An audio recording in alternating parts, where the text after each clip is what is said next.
दोस्तों, स्वागत है आपका सरल निवेश थ्रू कौशिक के स्पेशल एपिसोड में। अब तक हमने निवेश के अलग अलग चरणों की व्याख्या की, जैसे फिक्स डिपॉजिट, म्यूचुअल फंड, थोड़ी झलकियाँ रियल एस्टेट की। आज हम जिक्र करने वाले हैं शेयर मार्केट के इन्वेस्टमेंट के बारे में।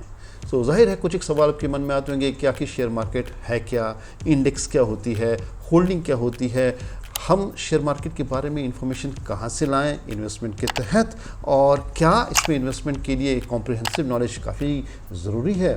और असल सवाल, शेयर मार्केट से हम करीब करीब कितना रिटर्न जनरेट कर सकते हैं।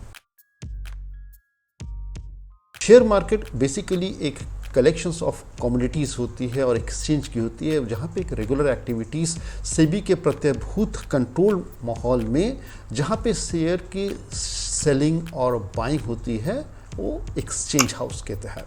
कंपनी को अगर अपनी बिजनेस एक्सपेंशन में फ़ंड को अगर रेस करना होता है तो वो आईपीओ के तहत अपने कुछ एक प्राइस लिस्टिंग को पब्लिक के थ्रू लाती है, जिसमें पब्लिक उस कंपनी में उसकी हिस्सेदारी खरीदते हैं, तय टाइम पे उसको बेचते हैं और उनके जनरेट किए हुए लाभांश पब्लिक उसको शेयर्स को वापस सेल करके इकट्ठा करते हैं। शेयर मार्केट का फ्रेमवर्क जो होता है सेबी के तत्वाधान में होता है। सेबी यानी security exchange bureau of India, वो एक बॉडी होती है जो कि रेगुलेटेड हो थ्रू गवर्नमेंट ऑफ इंडिया, जो कि स्टॉक मार्केट या म्यूचुअल फंड के हर एक कारोबार को कंट्रोल करती है। उसकी मार्केट इंटरमीडिएटरीज पे उसका कंट्रोल होता है, जो कि डेवलप करती है और इन्वेस्टर्स के हितों का ख्याल रखती है। शेयर मार्केट में किसी भी शेयर्स की वैल्यूएशन जो होती है उसकी इंडेक्स के हिसाब से पता चलती है।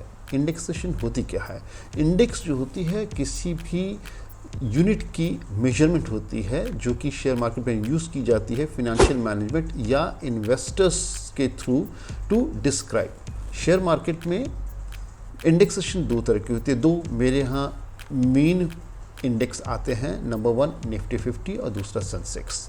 पहला आता है निफ्टी, जो कि निफ्टी 50 हमारा एक नेशनल स्टॉक एक्सचेंज है जो कि स्टॉक में टॉप 50 स्टॉक्स जो कि डिफरेंट 12 सेक्टर्स में काम करते हैं उसकी मैनेजमेंट करती है।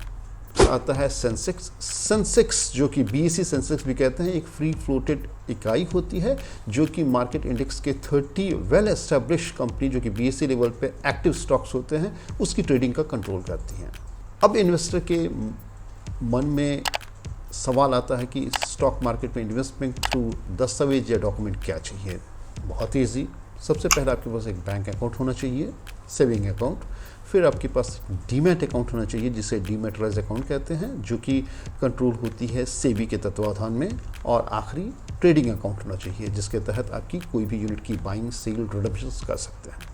अब अगला सवाल आता है कि क्या शेयर मार्केट में इन्वेस्टमेंट के लिए आपके पास क्या कमर्शियल नॉलेज ज़रूरी है।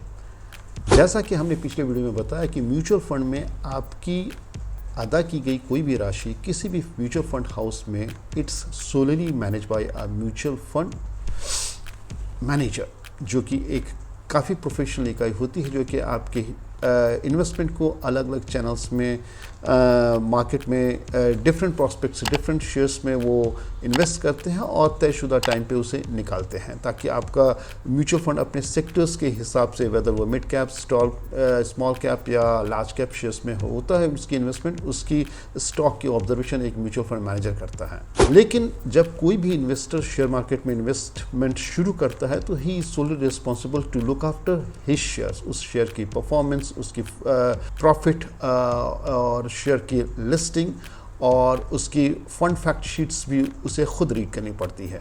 अगर कोई भी इन्वेस्टर बगैर किसी कॉम्प्रिहेंसिव नॉलेज के भी अगर स्टॉक मार्केट में निवेश करना चाहता है तो उसे कुछ एक बेसिक चीज़ों का खास ख्याल रखना चाहिए। पहली बात, उसे खुद का well research, well thought process होना चाहिए।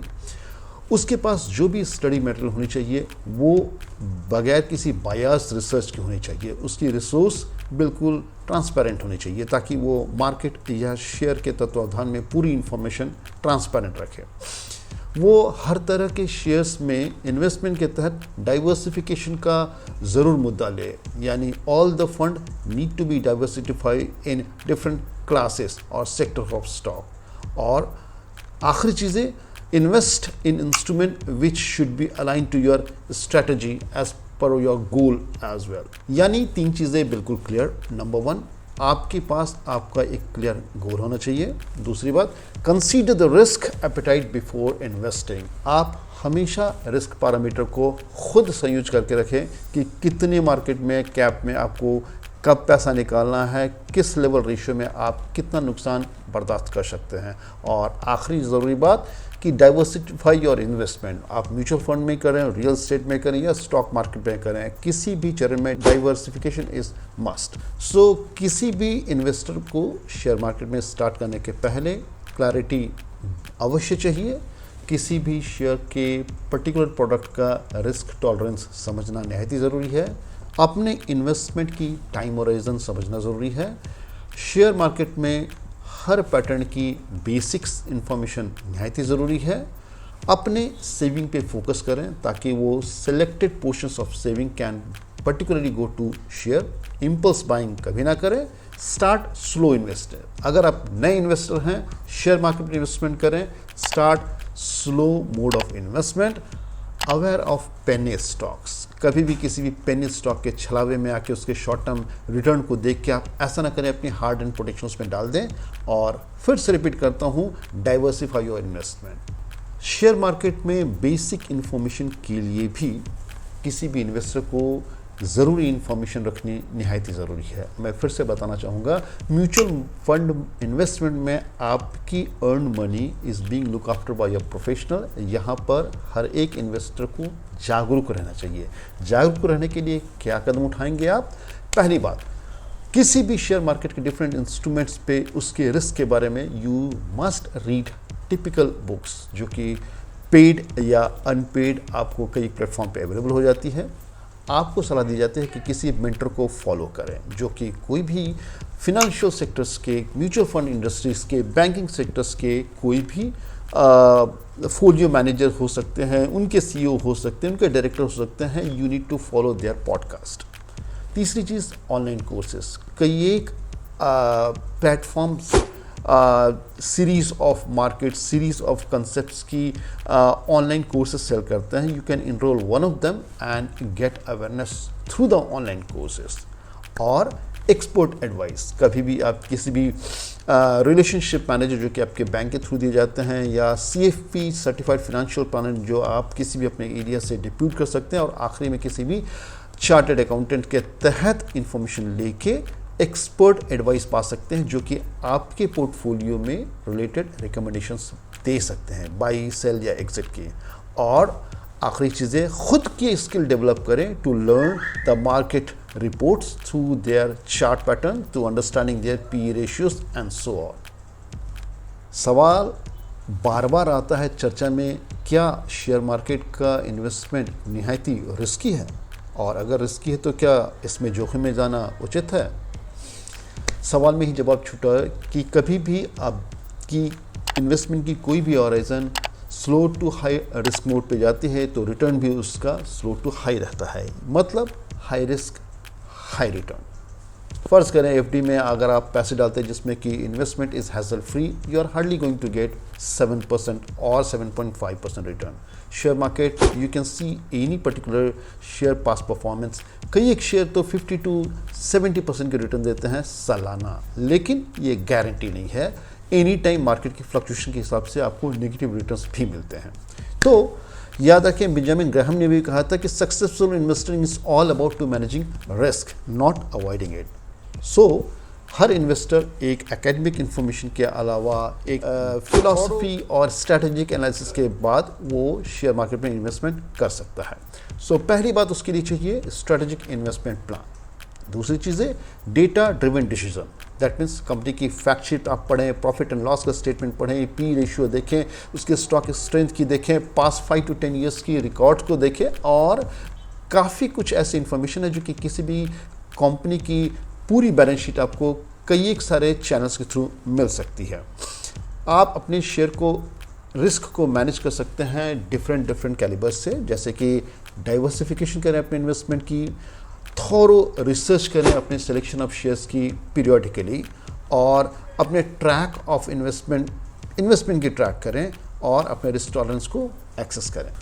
बार बार ये सवाल आता है हमारे जहन में, जो मैं आखिरी में मुद्दा ला रहा हूँ, how much return we should expect from share market, कितना रिटर्न बन सकता है।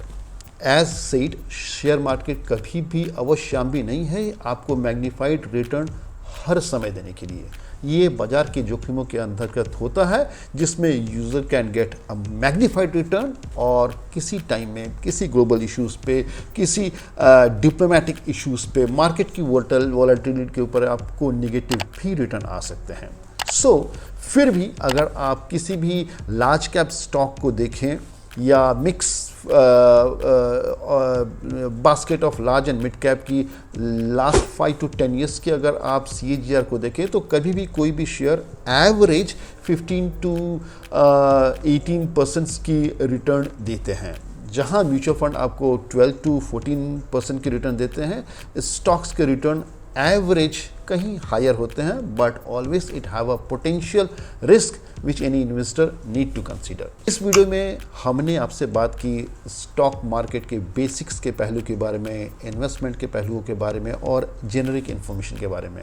अगले वीडियो में हम चर्चा करेंगे how to step into stock market, what are the key points we need to consider and so on. आप देखते रहें वीडियो और रखें अपनी इन्वेस्टमेंट का पूरा ख्याल। मैं आपको मशवरा देना चाहता हूँ कि मैं किसी भी किस्म का सर्टिफाइड फाइनेंशियल प्लानर या किसी भी किस्म का CB रजिस्टर्ड असेसर नहीं हूँ। हर एक इन्वेस्टर को सलाह दी जाती है कि अपने फंड, अपने पोर्टफोलियो और अपने स्टॉक सिलेक्शन का खुद ख्याल रखें या किसी एक्सपर्ट एडवाइस से ज़रूर लें। Thank you.